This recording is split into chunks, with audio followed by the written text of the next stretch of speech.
I don't know about you, but I'm pretty sure that was a Bigfoot. Let me tell you a story. Welcome to the return of Bigfoot Campfire Stories. This story comes to us from high in the Sierra Nevada mountains when a lawyer on some downtime got a bit more than he was expecting while camping off-grid in the forest. Let's hear his story. I decided to get away from the Bay Area, so I called a few friends to go camping for the long holiday weekend. Tom, Fred, and I agreed to meet up at Diablo Campground near Gold Lake, California, and we set up camp for the weekend. We all met up at camp the afternoon on Friday and managed to get everything set up before dark. When we had set up the campfire and started telling stories like we did as we were kids. Well, I had been watching Finding Bigfoot on TV, and I told the guys of a story not too far from here about campers that had a Bigfoot come right into their camp. No one, of course, believed it to be true, as there's no monsters in these woods, so we all drifted off to sleep the first night.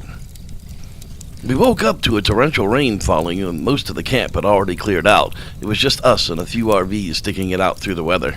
We sat in Tom's big cabin tent and waited out the storm that took up most of the day. We decided to take a ride up on the mountain for something to do. Well, the roads were pretty decent. We managed to get pretty high up on a ridge just as the sun fell over the hill. Well, I stopped the car and we all got out. Now, people talk about being deep in the woods at night and how spooky it can get. Well, just then, when everybody started to freak out, I picked up a branch and I whacked it against a tree. Well, both Tom and Fred jumped and they started to laugh, but something knocked back. Well, that's when the fun ended for us all.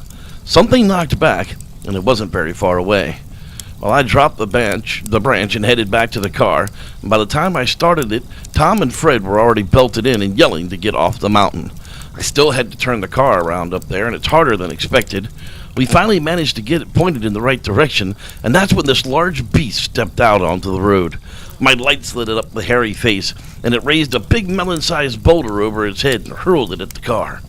The rock bounced off of the front fender, leaving a large dent, and the beast roared out so loud I panicked and hit the gas, nearly hitting the creature as we passed it. All of us screaming, it screaming back at us. Well, I drove down the mountain as fast as I could. We got out to the main road and back to the campground. Well, we all managed to calm down, but none of us could sleep. There were monsters in these woods. Now what do? Well, we decided to wait until daylight and pack up, and then head home, which is exactly what we did. On the way out, we stopped at the station and asked the waitress about anyone having a sighting. We talked for a bit, and then we all headed home. To this day, I haven't been back to the mountains. Well, this city slicker thought it was all fun and games to play research in the woods. Sometimes you get exactly what you deserve, and for them, it was one scary encounter. Thanks for listening. I'm Reverend Jeff, and may the Squatch be with you.